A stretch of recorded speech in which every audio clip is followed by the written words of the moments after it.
Hello, my friends. Okay, so Fatesworn has come. It is gone. We have completed it, the main story, and a bunch of the side quests. And I wanted to give my final thoughts on it. So, without further ado, let's start off the bat by saying thank you for those who came to the stream to watch the content of Fatesworn, and those who are watching the videos now. You can catch them all on, if you look in the playlist, you can see the Kingdom of Amalur and Fatesworn content there.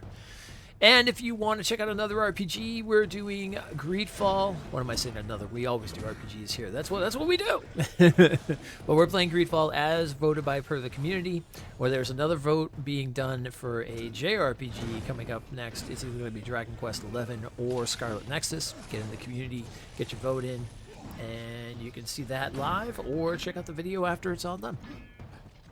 Beyond that, let's start talking about Fatesworn. Okay, so it was if you like Kingdoms of Amalur and you enjoyed questing, if you enjoyed running around, getting your character powerful, you know, doing different things and whatnot, I believe you're gonna like Fatesworn, because basically it's just more Kingdoms of Amalur, right? It like kind of completes the whole thing. So if you were to have the whole thing in a package, I feel like this kind of completes everything in the end, which is nice. It seems like it also opens it up maybe for a part 2 and more of the world itself and things like that, which I hope that's where they decide to go with it. I feel like since they bought the IP, there's probably a good chance we'll see more Kingdoms of Amalur down the line. You know, maybe some more upgraded, modernized, and stuff like that, which would be nice. Beyond that, let's talk about the goods and the bads. So the goods, again, more Kings of Amalur. You also have the Chaos weapons that as you progress through the storyline of the DLC, you open up the feature to be able to make new weapons. You get they have some nice armor sets, new armor sets that actually are done by quests, which are nice. I know that was kind of a big thing with the original game, is that some of those armors sets were like, they were very random RNG. Yeah, you know, you're hoping you could get certain pieces and whatnot. This is nice because it actually gives you some ideas of where to go look for certain things, or if you do some certain quests in their full series, you'll be able to unlock specific armors. Like this one I'm wearing right now is a very Ranger-esque. If you fire your bow, any shot that it hits automatically calls an ice wolf to come and fight with you. So that was pretty cool, having a pet and stuff. They did a couple things like that. There was a wizard one, a druid set that could like actually bring in these boggarts and stuff. And then there was some nice warrior ones that gave a lot of nice bonuses. So yeah, so kudos to definitely having the sets and more availability to get the sets instead of waiting, you know, or deriving on RNG, which was good. The storyline itself was pretty good. It was meaty. It had a decent amount of content to it. You didn't feel too repetitive, which was nice. They had different situations of going into certain dungeons to do certain things, to unlock certain stuff. Again, to meet certain characters, you would move through the new lands. The new lands themselves were pretty cool. It was, it added on, which was nice. The snow areas, the mountains, the kind of foresty style, you know, birch trees, but like pine trees and things like that and stuff. Like very, you know, it had that kind of style and that look to it. Kind of like a northern lands look and stuff, which it worked out nice. The NPCs was cool. And then you've got these chaos portals that later on are going to start opening up all around Amalur. And you could go all around Amalur and go close these up and get bonuses to add permanently to your character.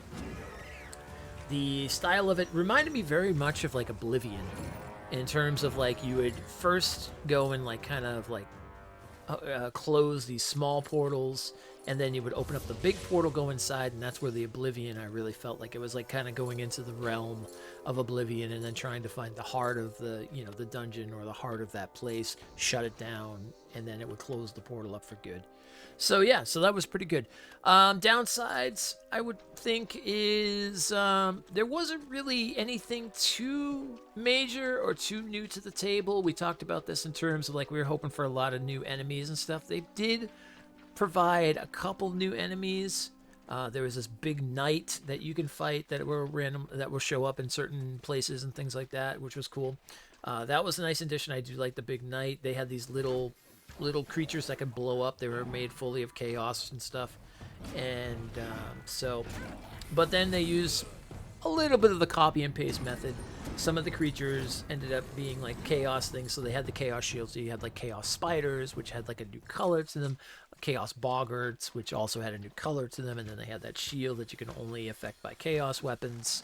So, yeah. So in all, it wasn't bad. I was hoping for maybe some like really cool new creatures and stuff like that, but you know, I guess they could only do what they want to do, and hopefully in part 2 we'll start seeing like a lot more of, you know, if there is a part 2, but hoping there's a part 2, we'll start seeing a lot more new creature designs and things like that.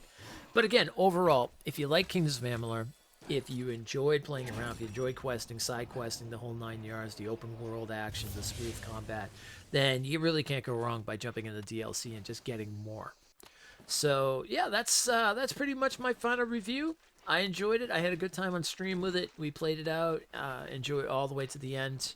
I did pretty much not all the side quests. There was a few that I was kind of like, okay, this is starting to get a little repetitive, like shooting, closing all the gates and everything like that. I kind of wanted to move on at that point, but I feel like if I wanted to sit there and go through it all, like shutting them all down and seeing what happens when you close them all would be kind of cool. So that might be something I might go back for to take a look at. But you can go do that yourself and then let me know what you find out, which would be great. And beyond that, yeah, that's it. So stop on by the stream, check out Greedfall, and then get in that community vote, and we'll see if we're going to be playing Dragon Quest XI, which looks like it's pretty much winning at this point, by a landslide, actually. So I think that's going to be our next big RPG after Greedfall. And be safe, be just. As always, thank you for supporting and hanging out with us and being a Storm Knight. Huzzah!